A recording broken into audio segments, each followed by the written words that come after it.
elected federal employee, or whatever. Correct? Yeah. Are you responsible for certain duties and organization of his office in Medina? Is that what your job sort of is of? Okay. Do you consider yourself an organized individual? You better believe it. You generally try to get things done ahead of time? Well, I mean, you know, you plan things out, you make sure you've covered all the bridges and et cetera. Okay, is there any particular reason why you didn't have someone fixed to pray before you stood up and said, we'll pray, and then you just pick somebody out of the clear blue? Yes, there is a reason. All right. What's the reason? Overwhelmed by getting things organized here on behalf of Terry Powell. This flood of guests coming in here, I'm trying to get names organized, etc., etc. My program chairman didn't show up. My till twister didn't show up. What do you want from me? I would rather have you say you were overwhelmed because I pray so good. Give me a quarter. That's all you want. All right, now. Ray Hope.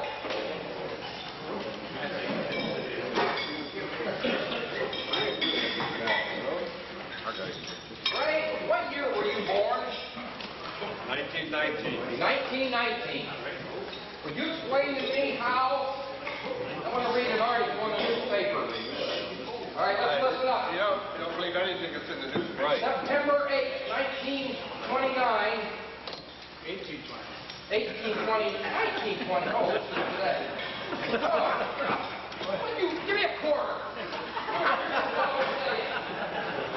September 8th, 1929. Stand back up, please. You were born in 1919, you said? That's correct. So you were 10 years old in 1929. All right? And you were a building contractor at age 10? I don't believe anything that's written in the newspaper. Then you explain to me. It says, Ernie Curry hopes to open his bowling alley and radio room on the second floor of the Myers Block soon.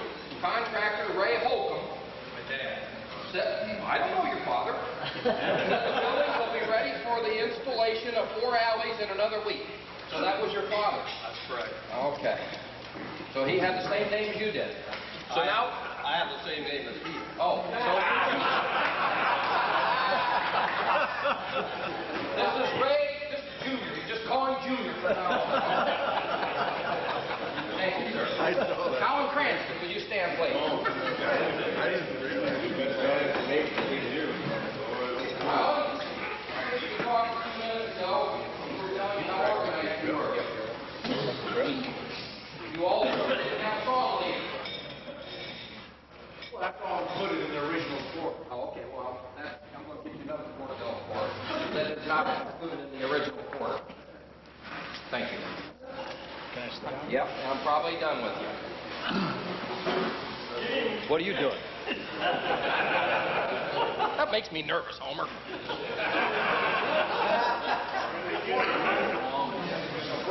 Marty Rosenberg, would you stand up? Get him. You probably thought it was safe to admit something in my... You know, this is bad for the tail twister not to be here because these guys, they'll start clamming up now when I come around again. But Marty, you were golfing when? Recently. Last Thursday. Last Thursday. And where were you playing golf? Ridgetop. Ridgetop. What hole did you have your hole-in-one? I didn't have a hole-in-one. You didn't? Nope. Well, who had the hole-in-one you guys were talking about?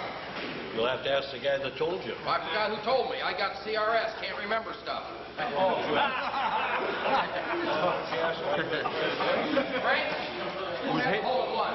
Hale Irwin. He did, but they won't play with him because he cheats so bad. He got a hole in Stand up so people can hear you. Well, He got a hole in his he head. got a hole in one. Did you ever get a hole-in-one? Yes, he told me they won't play with him. Got a hole in one, he put down 0. He cheated so bad. Because I was given a stroke on that. We just... You never had that. Now, wait a minute. Did you have a hole-in-one? No. Never. No, but he said I got a hole in one, I got a stroke, so it's not. So he thinks you're a cheater because you put down 0 instead of 1. Right. Well, then you pay me a quarter. But he was the one that cheated. Yeah, but he doesn't ever have a hole-in-one. Never did. He's not only cheating, he's a liar. Yeah.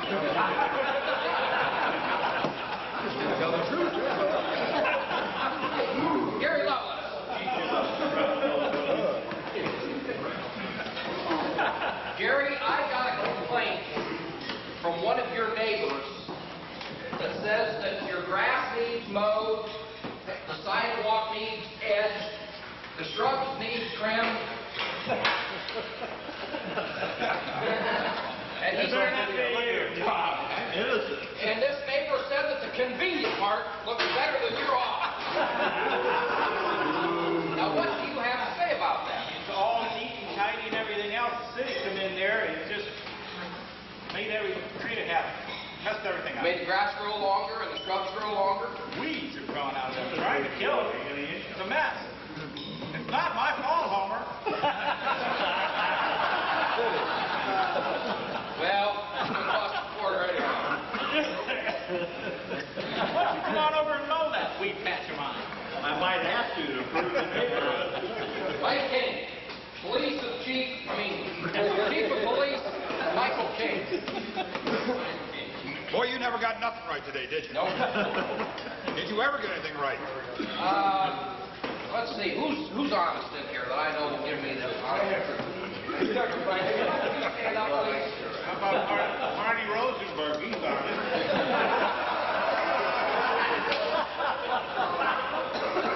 You gotta take it easy on him, a visitor. Okay. This is Frank Kubik from the Broadview Heights Lions Club. Yes, today. It's nice to have you, but that's not why I have you up. I just know that you've got to be an honest man. How many servings of coleslaw did you have? One. Okay. Is there anyone here that had more than one? Just scary. Oh. Okay. Stand up, Joe. Scotty. Thank you. Now, our guest got one. How many do you have? Oh, I just had two. How many do you have? Two. How many do you have, Joe? 3. How many do you have? The evidence is gone. Are you an honest man? Yes, he is. How many do you have? We both. I want 3 dimes, 2 dimes, 2 dimes, and 5 dimes. Oh, or 2 quarters. That's pretty good. You like a change? You'll have to wait and see. You bet he's got three. Thank you, Joe. You like a change? Let's see if I got it. Let's see if we got it. I don't know what you have there. Can I owe you? No. Let me see. I gotta have it. You think I'm gonna give you change? I don't trust you. Here we go. I don't get it. All right. Dave Wall. Old Thunder. Turn around. Now he's stuck. Yeah. Now let me tell you about this guy. Now listen, everybody on the straight turns around. I used to bowl with Dave, and Dave has a bowling ball that's called a Thunder Ball. So you may have heard me call him Thunder. Well, when he bowls, he's got another pair of pants with a duck. When he wears them, we call him Thunder Duck. But these have an eagle. Never saw that before. This is Thunder Eagle one. That's not why I had you stand up. Dave, why in the world would you ask me, an old bowling friend, and a past tail twister, if I'm going to be the tail twister today, and you want to know whether or not what? I explained that to you. You still can't remember. No, I can't. I said I wanted to know if you were going to be the tail twister because I wanted to know whether to show you any respect or not. Okay. And you said you weren't, so you lied to me, so you have no respect. You have no quarters. I didn't know I was going to be tail twister. Thank you, Bill, for standing in such short notice. Okay, we have introduction of guests today. Bruce Pixler, you have a guest today? Bruce? Or Wes?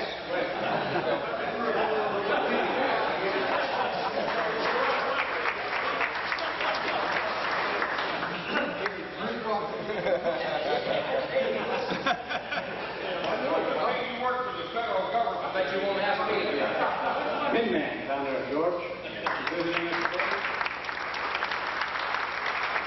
Nice to have you with us.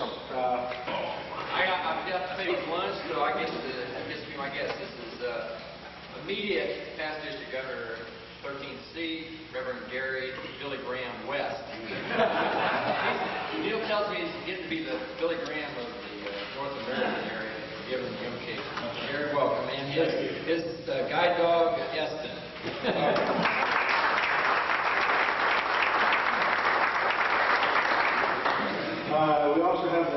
Quebec from Broadview Heights, who's introduced by two of us earlier in the final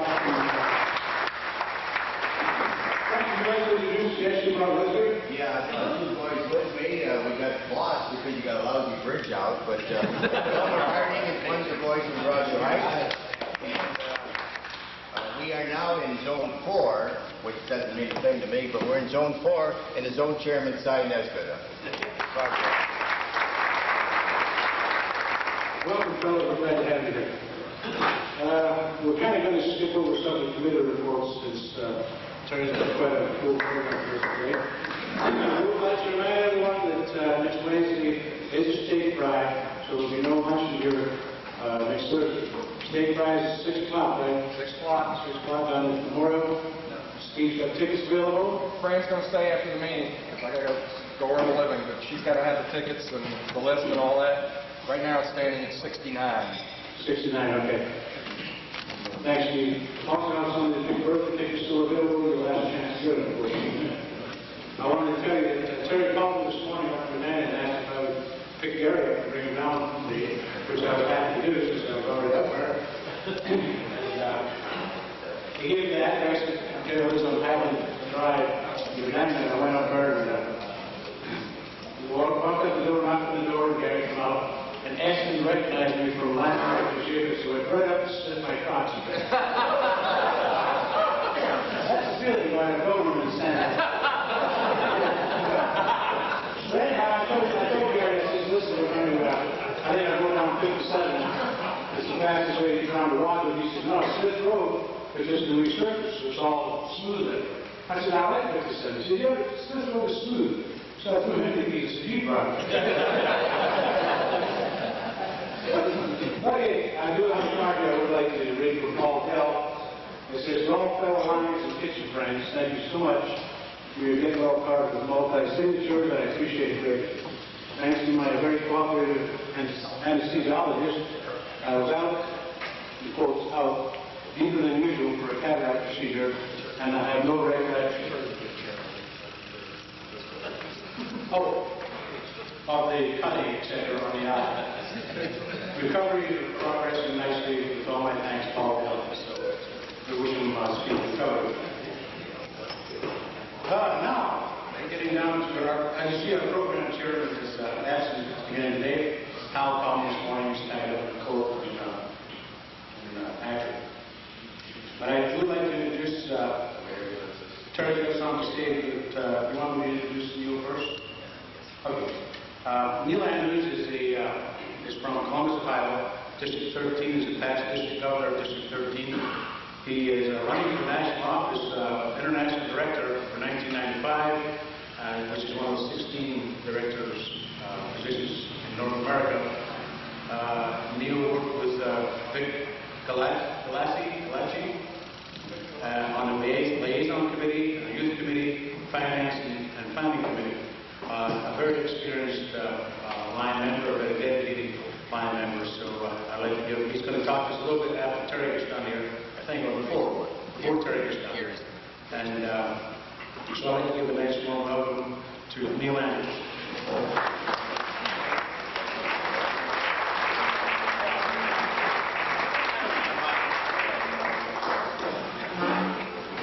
Before Neil gets started here, I would like to say it's good to be back with you, and I'm not going to make a speech.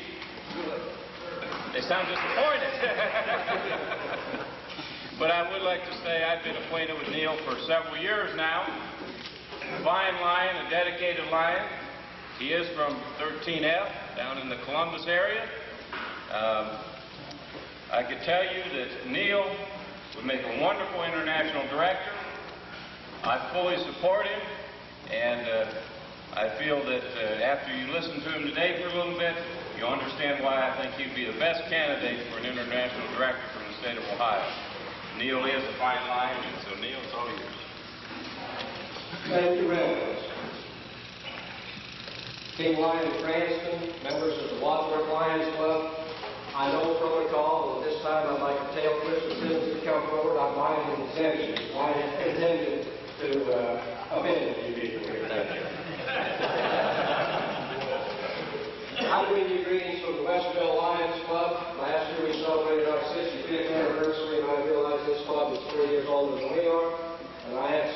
over there from them to you, so please feel free to take, or the chief of police, take 5, it's okay.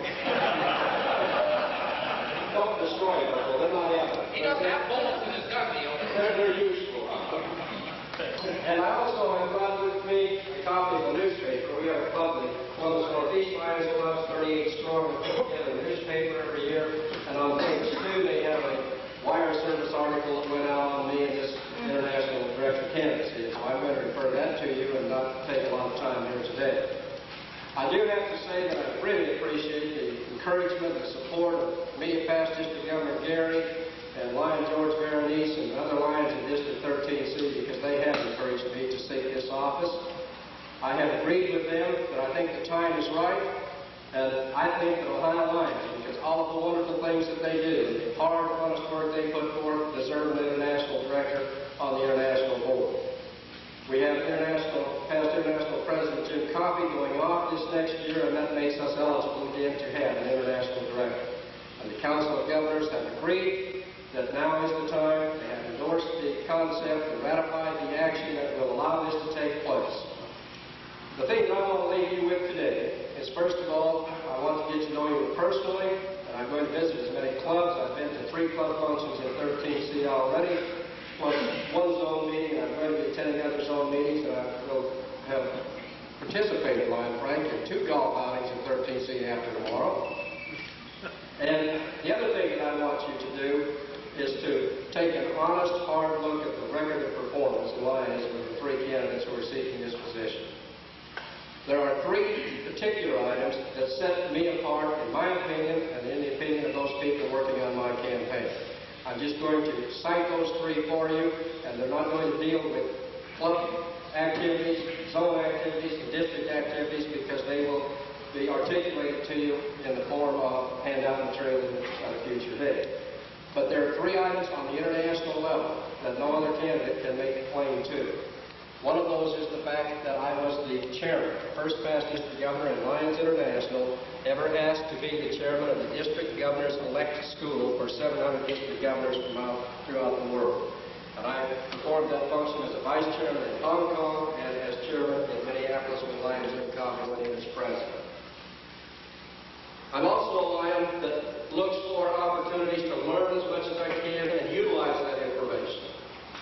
When I go to USA Canada forums, and after Iowa, the end of this month, it'll be the 13th and 14th one, but at 7 of those, I have been a presenter at a main seminar.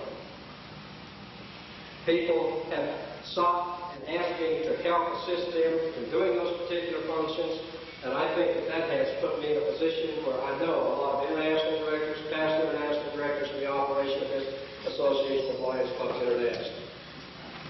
Last spring at the state convention, I was stunned with an honor that very few Lions get, and that's the highest honor ever given by the Ohio Council of Governors. I was the recipient, and very, very proud to be, and very humbled to say to you that I was selected for the humanitarian award from Ohio Lions. That's the 3rd one in the last 20 years. I think that I can make the claim that we serve, and I have served my club, I've served my zone, I've served my district, I've served the Lions of Ohio, and now it's time for me to go on and serve the Lions of Ohio and represent them on Lions International Board of Directors. I would appreciate your support, your confidence, and your vote. And I look forward to seeing you throughout this year, particularly the date of the state convention, with the 155 votes for the Wadsworth Lions Club. That's the only line I've said here today. Thank you so much.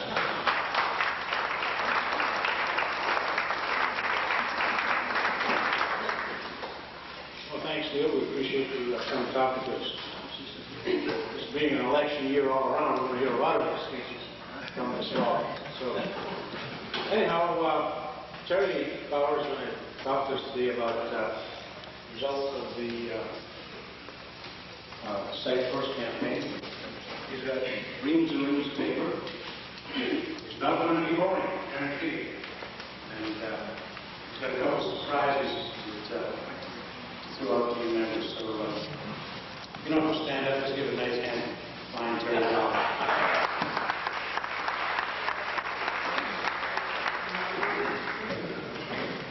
I want to begin with having the Site First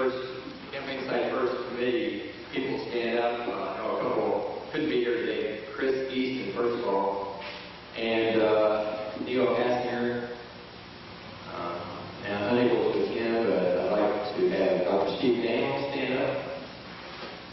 All right, Dr. Daniels handles much of our telephone. This, by the way, honored guest was April 28, 29, and 30. So we held the campaign site first drive here at Wadsworth.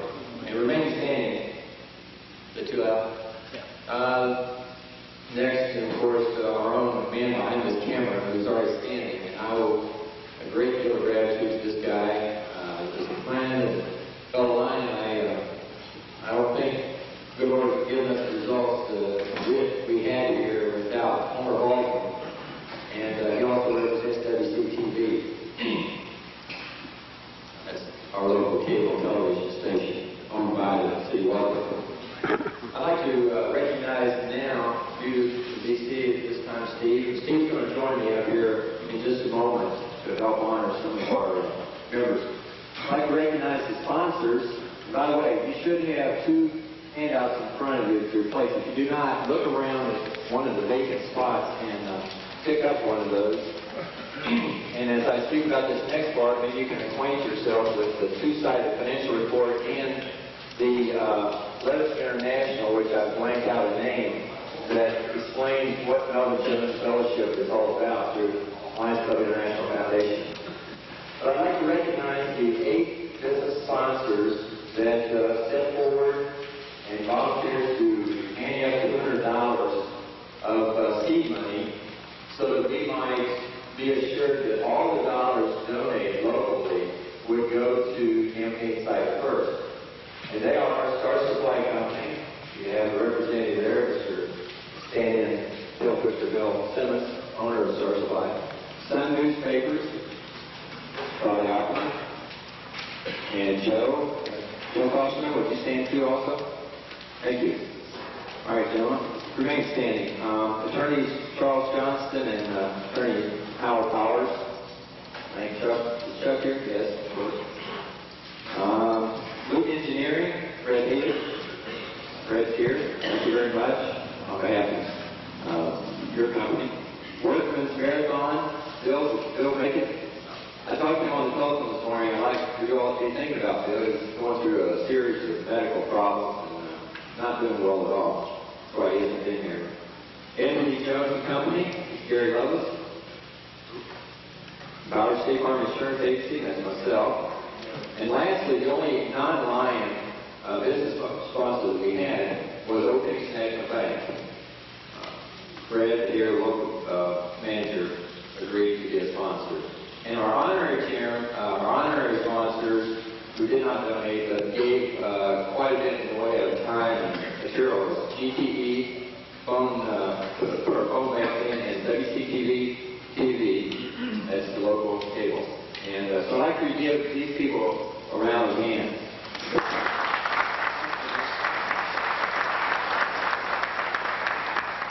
Now I'd like to quickly focus our attention on the report. And as I indicated on there, I'm talking about the financial report now, not the Lions International. You'll see that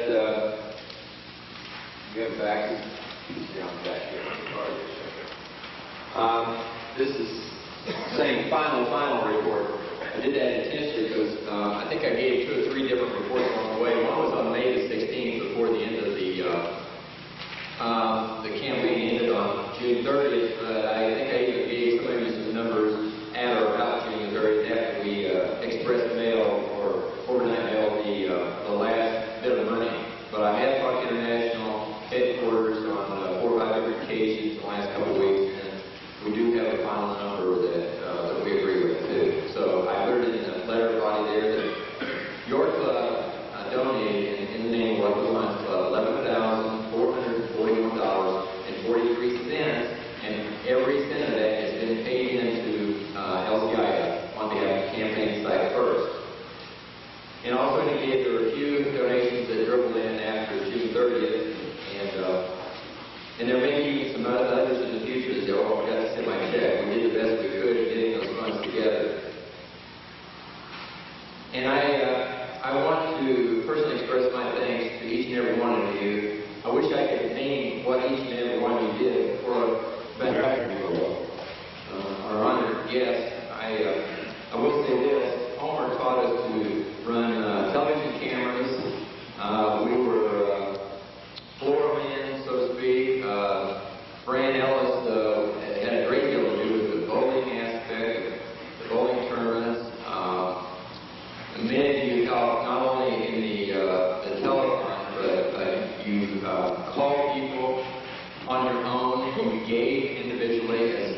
Wadsworth has been reached on behalf of Campaign Site First. So I think it's a great privilege with you and all the Lions in the world that we can pull together on a one-time basis and help bring together funds that's going to help over the next many years to help in the preventable blindness. The byproduct, I said in my letter there to you, and I'd like to have Steve Daniels, Dr. Steve Daniels, to step forward now. Byproduct is not a new award, and we would like to recognize some of our own members that will be bestowed with the honor of Melvin Jones Fellowship today.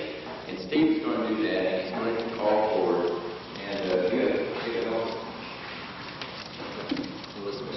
I'll go back. I'd like to turn this over to Steve, and we have one other part of the program that I'll mention now. So after this part is concluded, we're going to get a photograph and remain seated because many of you remember we started this last fiscal year a little fun campaign called Jumbo Fever. You all got a little booklet, and we said, we're going to assign points to everybody. Well, we are honoring our Lion of the Year today as well, and which also will be published in our Sunday newspapers. So I'd like to, it's my honor to hand it over to Dr. Steve Daniels at this time, and he'll say something on behalf of Melvin Jones. Well, you know, I'm not a guy of many words. The Melvin Jones Fellowship, as I think most of us are aware, is the highest honor that can be bestowed upon a Lion by the Lions Club International Foundation. We have 5 members here today that we're going to bestow this honor on. Unfortunately, we have 2 plaques, so we're going to rotate those around. In case you see some quick handiwork. Change the name. First of all, I'd like to call George Scotty Porter to the podium. George has been a member just a short time, 4 years, and this guy's been very active. At this time, I'd like to Terry. They come? Are they coming? Okay. Yeah. I'd like to have his wife Norma join us up here too. I think she's hanging around right there. Hi, Norma.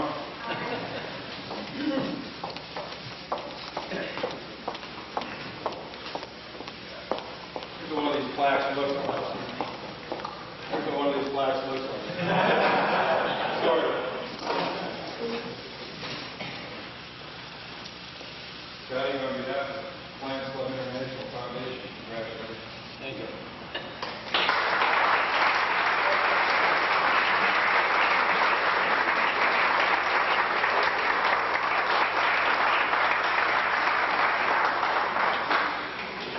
Next, I'd like to call Dr. Bruce Manning forward.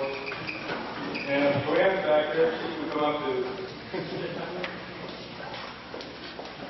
Bruce has been a very active member of the Lions Club for 13 years now. I'd like to congratulate him very much for all his hard work. Here it is. Oh, I get to see this one. Oh, that's my name. Congratulations. Thank you.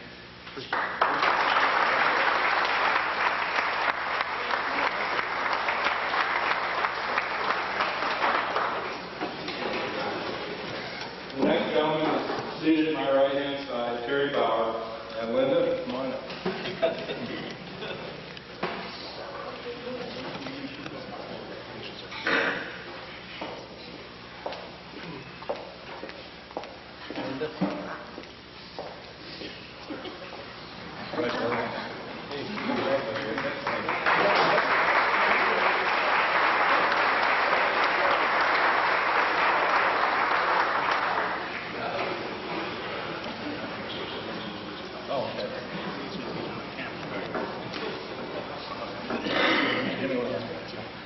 The next 2 gentlemen have no idea this is coming.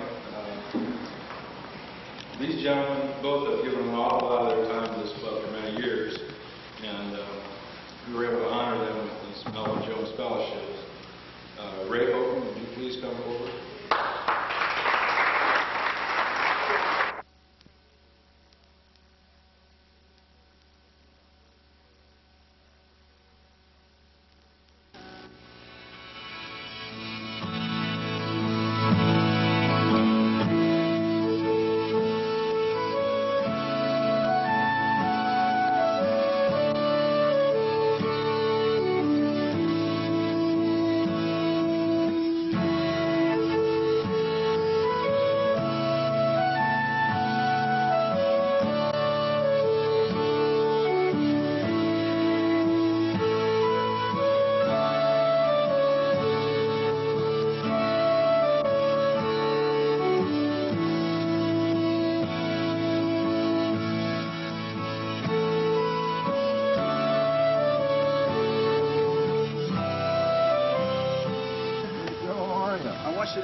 My nephew, Commander Mike.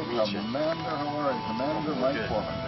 We're going to take a little walk around the lake, Commander, because it's a beautiful day, and the sky is gorgeous too. And that's where you're going to be. That sky belongs to you.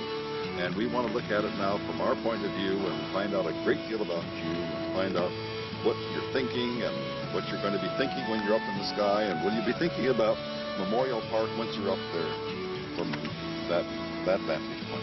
That sounds great. Why don't we just take a walk, okay? I hope you call me Mike. I will call you Mike. That's fine.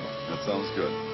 What amuses me is the fact that here in Wadsworth, where you were born, and how many years ago were you born? 41 years 41. ago. Gad, I can't believe that. Jim, your father, rest his soul, is gone now, but Jim was a very dear friend of ours. And Wadsworth knew him, knew all of the Foremans. There are so many of them, but we're going to get to that in a little while. But how about telling us a little bit about Commander Mike Foreman? First and foremost, you're all in white, not because of summertime, but that's the military uniform of which branch of the service? This is the United States Navy. United States Navy. When did you join the Navy? Summer Whites. When did you join the Navy? I joined the Navy in 1979 when I graduated from the Naval Academy. From the Naval Academy, you, in 1979, that was in Annapolis? Right. Graduated from Annapolis. Was commissioned May of '79. Started there, went off to flight school. That's what I had always wanted to do. Was flight school. Now, when you say flight school, you're talking about airplanes, of course. Right. Special kinds of airplanes, Mike? Well, you know, in the Navy, of course, we have all different kinds of airplanes, and I ended up training in P-3s, which is a big four-engine turboprop anti-submarine warfare airplane. An anti-submarine war airplane. Now, anti-submarine, you're talking about the things that go after submarines. Right. Wow. The submarines are in the water. I guess I've never understood the technology of that. You don't actually see the submarines, do you, Mike? Now, you have all kinds of equipment, I would suspect, that helps you to see these. That is, see in quotation marks. Is that what happens? Occasionally, we actually do see the submarines, but 99% of the time, we would detect them by some other means, an acoustic or non-acoustic system that we had on board the aircraft. You know, the one thing that most kids want to do is to be an astronaut. They want to be a pilot. They want to do something like that. When did you start all of this? Did you start when you were 25 years old, when you were 10 years old? When did you start with all the whole attitude of on being an astronaut or a pilot or whatever you're doing right now? My dad had an airplane since when I can remember, 5, 6 years old. At that point, I knew I wanted to be a pilot. You wanted to be a pilot I wanted to fly an airplane. And about the time I was 8 or 9 years old, I knew that I wanted to be an astronaut. That was about the time that the Gemini missions were in the paper, right. and this is you know, mid-'60s. A lot of the Apollo stuff was starting to gear up. And I knew then that's what I wanted to be. I wanted to be an astronaut. So when you were in that little plane, what was it, a Piper Cub or something like that? Well, you had a couple different airplanes. You had a Taylor Craft. You had a Bonanza that I remember more. But yeah, small airplanes. What went through Mike Foreman's mind the day that you got into that? What was it, a P-51 you said? Right. I did have an opportunity to fly P-51 at one time in my test pilot days. Chance to fly something. All by yourself? No, actually, we had another experienced pilot in there to make sure that nothing too terribly wrong happened. Right. What was your flashback to the days when you were in that little plane that your dad had? What was the flashback?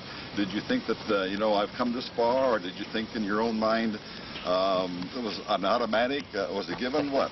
I think at the time, the day I flew the P-51, I was thinking, wow, this is, what a kick, you know, this is just a real kick. A real exciting thing to be doing. This is just something from, you know, my dreams. Kinds of thing. Hold on for a second. Okay. The important thing that I believe is so vital to a small child's dream is the realization of that dream. However, many, many kids don't ever get that far. You did. Can you tell us some of the steps that went from the time that you were 5 years old, driving and riding in your father's plane, to where you are right now, where you're going to be an astronaut? What were some of the steps? They certainly had some failures, maybe not too many of them, some disappointments, hopefully not too many of them, and certainly a lot of hard work. I mean, it's not anything that you can do just because you want to do it. What message would you give to the kids today in asking them or telling them to do this, this, or the other thing so that they can achieve their dreams? Right. Well, like we were talking, I knew that I wanted to be an astronaut since I was 8 or 9 years old, and I read the book We-7, a book written by the original 7 astronauts. We-7, that's right. Oh, my heavens. Yeah. Yes, I do remember that, but that's been a long time ago. Yeah.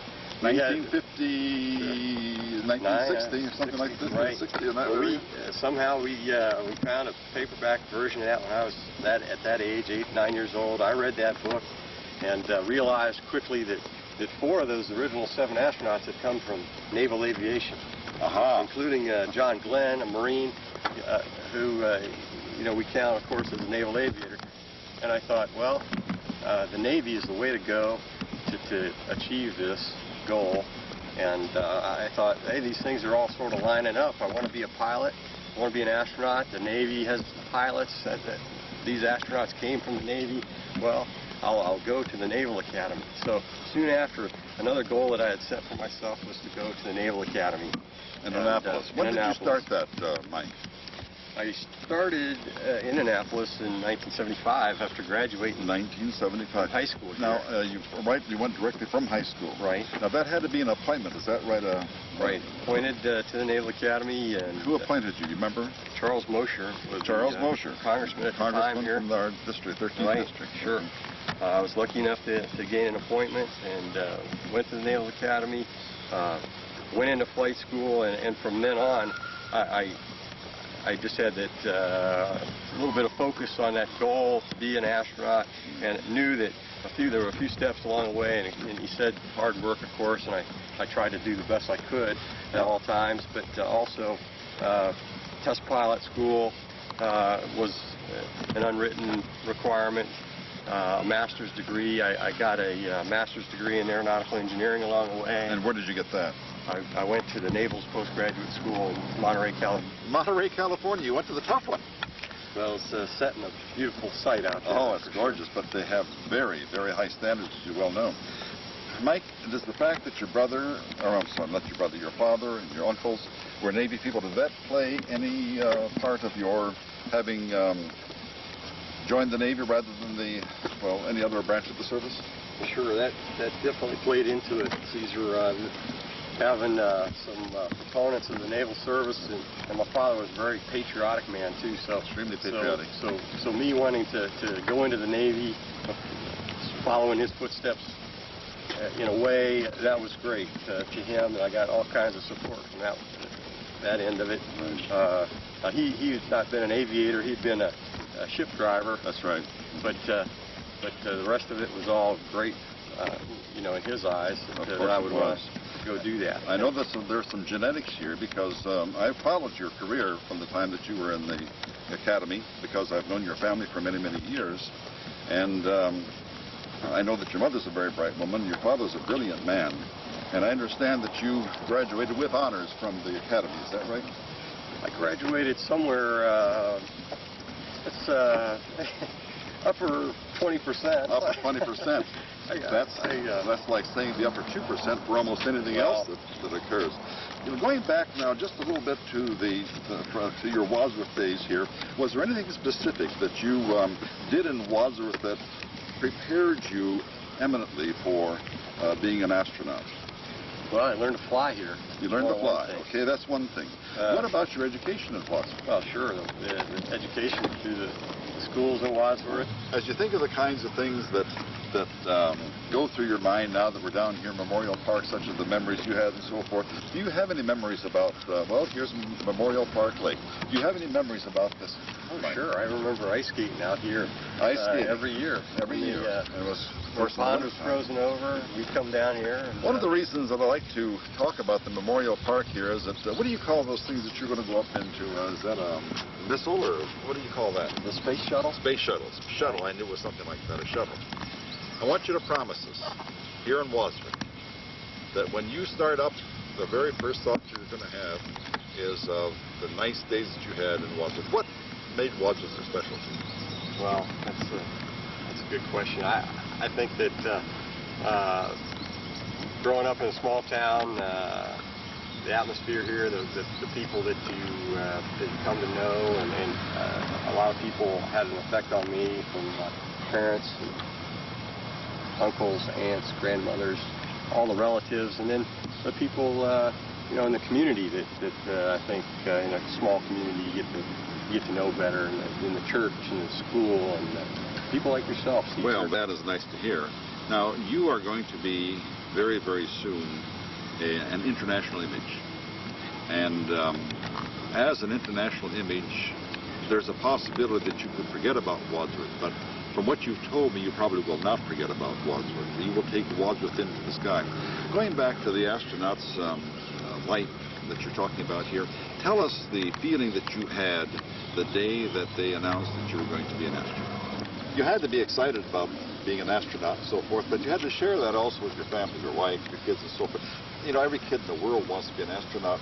Every kid wants to know an astronaut or talk to an astronaut. How did your own kids feel when they knew that you were going to be their dad? Their dad was going to be an astronaut. He was the one going up in that, what did you call it again? The shuttle. Shuttle. Right. Right. Now, how did they feel about it? What did they say? They were speechless. He was really excited. What about the other two? Excited. Well, they were both very excited too. A funny story. I tried to call the 9-year-old, the 3rd grader, at school also, and the teacher in the office said, well, he's out on the playground, he's eating a popsicle. And his teacher goes to our church, and she knew all along, every Sunday, she was always asking me, have you heard yet? Have you heard?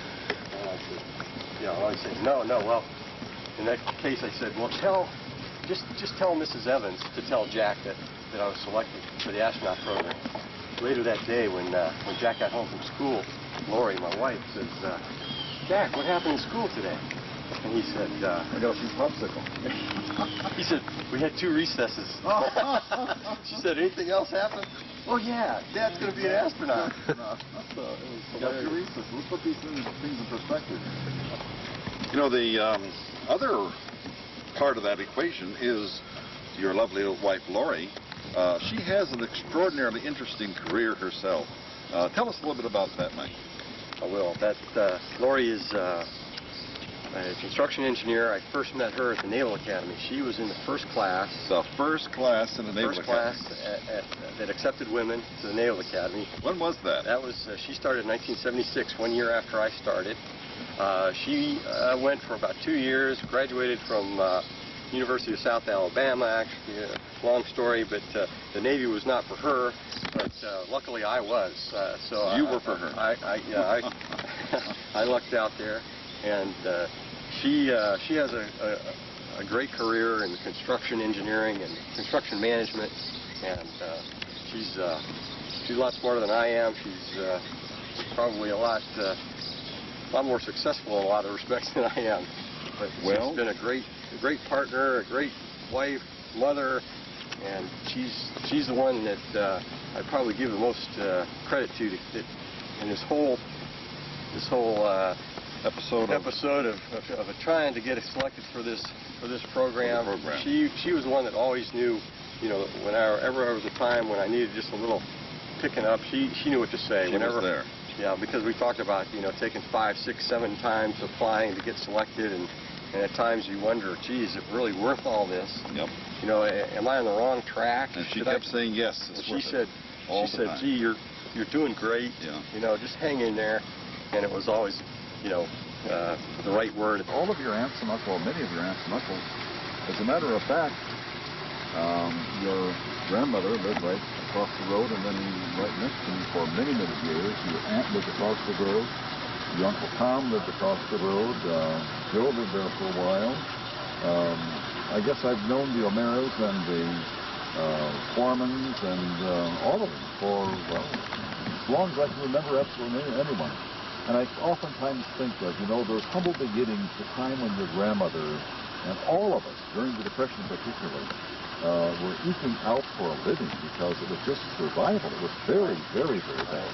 And now to know that her grandson is one of the international people who is going to be in the skies flying a shuttle for the space mission.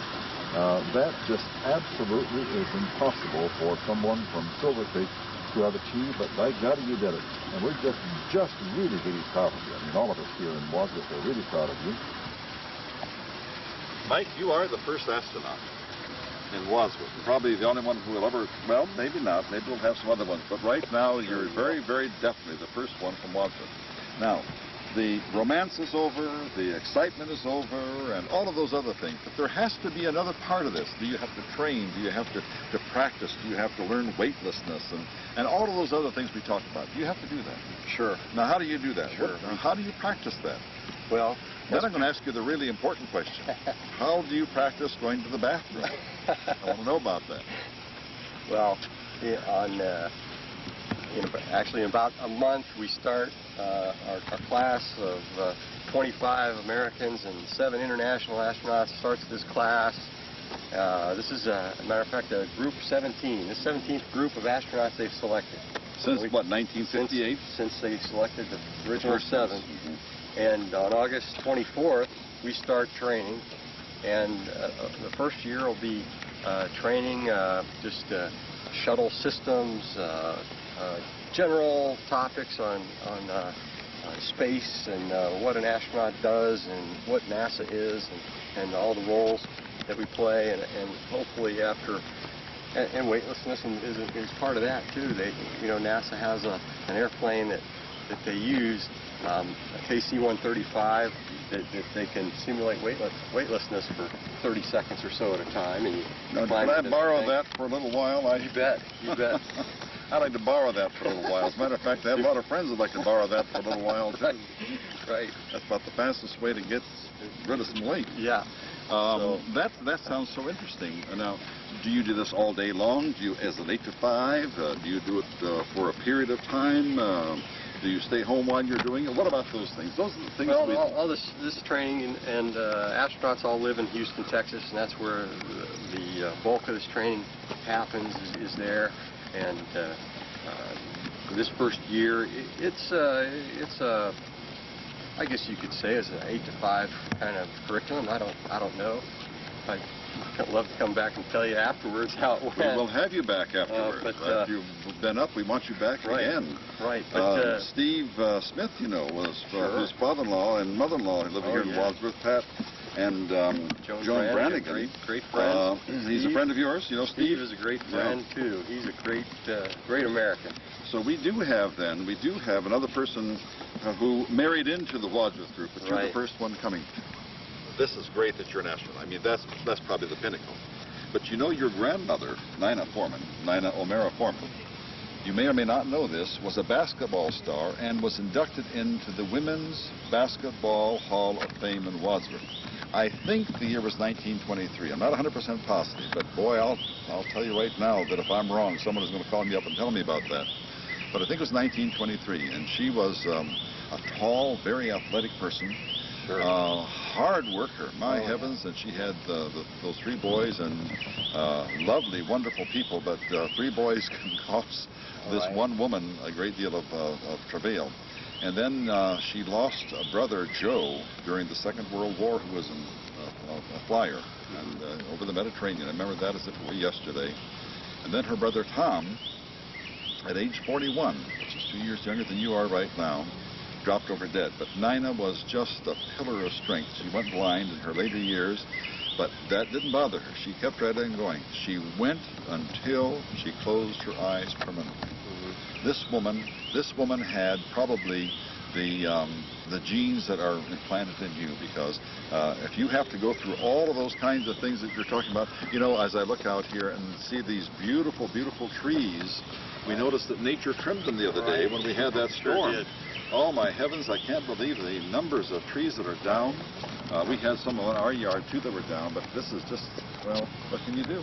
Getting back to Nina Foreman, Grandma Foreman, she lived there on Berge Street after she moved from Silver Creek, and worked every day of her life. Tremendous influence. Tremendous influence. And took those 3 boys of hers and put them, 2 attorneys and 1 engineer, just an outstanding group of people. Yeah. Joe Foreman is your Uncle Joe and your Uncle Jack.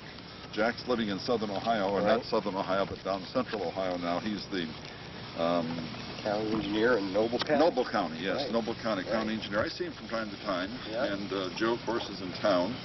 And Joe is to love because he has a tremendous gift of loving other people. He does a lot of things for other people. Your father was a great fan, too, in so many things. He turned out to be a judge, as you well know. You remember that at all? Oh, yeah. Remember when he was a judge? Sure. These are the kinds of things that make Commander Michael Foreman. Now, so far, so good. All of these things have been given. But the rest is up to you. Now, what is your plan? What are you going to do with all of these wonderful things that you have? I mean, are you going to continue to be an astronaut?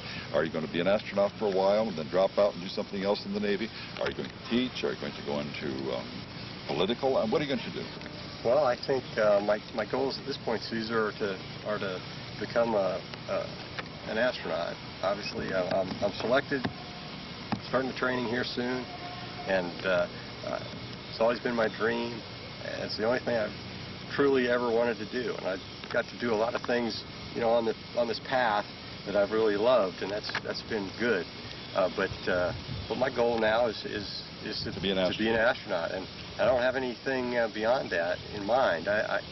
So I'm looking at probably 10 years at least in that field, and as long as they'll have me, probably. Tell us about that star. What does that star signify?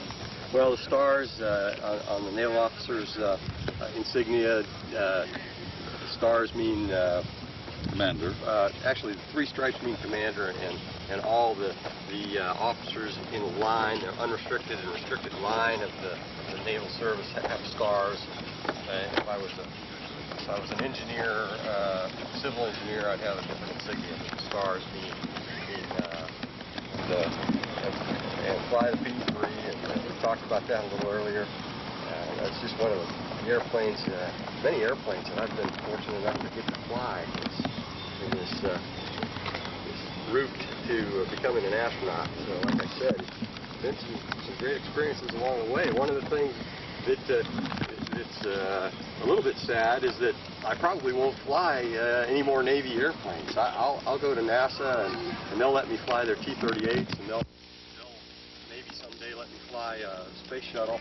But I'm in the closing moments of my naval career, really. I'll stay in the Navy, and the Navy will continue to pay me, and but astronauts have a little bit different existence.